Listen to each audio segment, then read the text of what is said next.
My name is Sam Pedlow, and I'm a retired professional beach volleyball player who's represented Canada at over 100 international events, and I'm currently a registered physiotherapist here in Toronto, Ontario, Canada.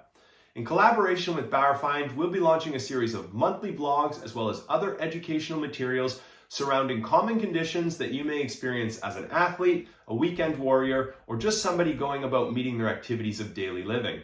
In addition, we're going to explore Bauerfeind products that may be beneficial to you in order to help relieve some of the symptoms associated with those conditions, as well as active approaches such as exercise that you may implement into your daily routine to provide continued relief. Knee pain can be frustrating, and I've experienced that firsthand. I've suffered from debilitating knee pain to varying degrees across my entire athletic career, and that's actually how I was introduced to Bauerfeind products. Leading up to the 2019 World Championship, I began suffering from patellofemoral pain syndrome. This continued to get worse and ultimately resulted in surgery in 2021. But from the initial injury, I was able to use Bauerfeind products in order to reduce my symptoms and improve my confidence on the court.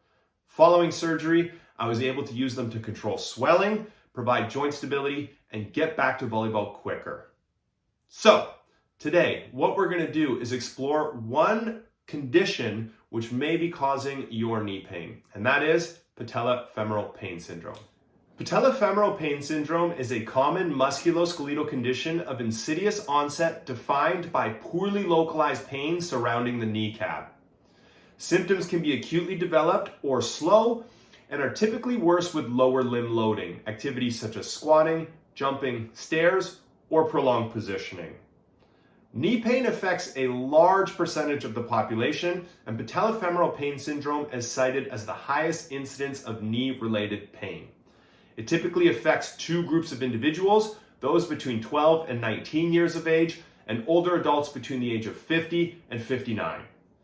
Although rest is often prescribed following many injuries, patellofemoral pain syndrome is a self-limiting condition, meaning it's unlikely to get better just on its own. So let's take a look at two different strategies which we can employ in order to help relieve your initial symptoms of patellofemoral pain syndrome, as well as get you back doing the activities you love quickly. The first being support and bracing using Bauerfeind products, the second using an active approach such as exercise. In my experience as a physical therapist, the use of a brace has been particularly important in the acute stages of patellofemoral pain syndrome in order to better help the patient manage their symptoms. Bauerfeind has created a fantastic brace, the GenuTrain P3, which is specifically designed in order to help relieve the symptoms associated with patellofemoral pain syndrome. It features a moisture-wicking knit material, as well as a patellar stabilization ring, which provides support surrounding the entire kneecap. A nice feature is the lateral stabilization cord, which provides additional support to the outside of the kneecap should the patient need it. Bauerfeind has conducted observational studies using the GenuTrain P3 in those with knee pain with fantastic results. They have shown subjective experience in decreased pain levels, increased joint stability, as well as improved mobility. As a physical therapist, I really enjoy using this brace, especially when the patient feels as if it improves their confidence and their ability to execute while exercising or performing their activity of choice. The clinical guidelines for patellofemoral pain syndrome best support the use of exercise in order to provide long-term relief associated with patellofemoral pain syndrome. It has been shown that a combination of both hip and knee dominant exercises will provide the best outcomes when it comes to relief from patellofemoral pain syndrome. Now, what are those exercises, you might ask? Let's take a look. An exercise that patients typically tolerate well, no matter how acute their symptoms are, is a straight leg raise.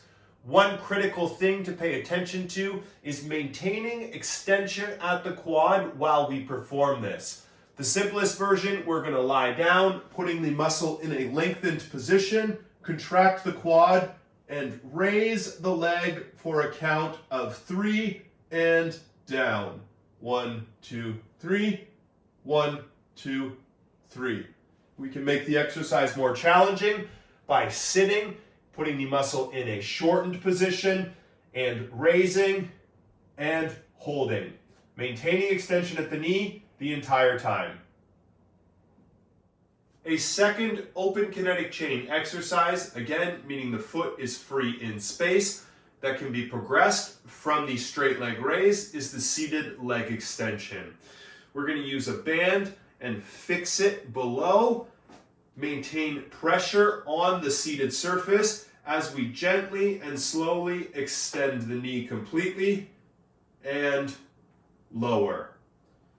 We may have to start with light loads, as this can be a challenging open kinetic chain exercise, but a great exercise for strengthening the quadriceps in isolation.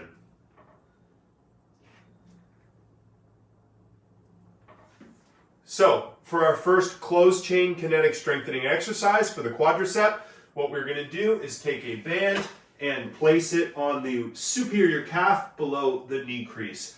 Place your left foot, in this case, forward. What we're going to do is lock and unlock the right knee. We're going to bend and contract the quadricep and squeeze as we straighten the knee. Bend, squeeze. This is the terminal knee extension against a band, an exercise that patients typically tolerate extremely well, no matter how acute their symptoms. Our second closed chain kinetic exercise will be the single leg wall sit.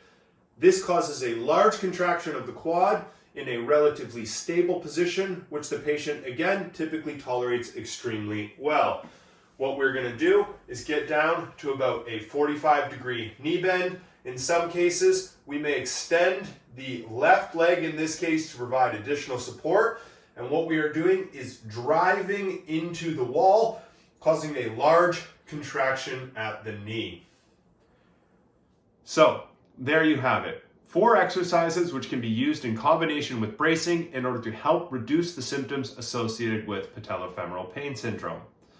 2 open chain, 2 closed chain. We have our straight leg raise and our seated leg extension making up the open chain exercises, as well as our terminal knee extension and our single leg wall sit for closed kinetic chain. Now, it's important that you consult with your medical professional or rehab specialist to receive an accurate diagnosis before initiating any exercise program in order to ensure safety. Stay tuned for next month as we explore the hip dominant exercises which you can use to continue to manage the symptoms associated with patellofemoral pain syndrome. I'm Sam Pedlow, former professional beach volleyball player and current registered physiotherapist, and I encourage you to check back often as myself, in collaboration with Bauerfeind, continue to release educational material surrounding conditions that you may be experiencing as an individual, bracing strategies which may help you relieve symptoms associated with those conditions, and active rehab approaches which will get you back to activity faster.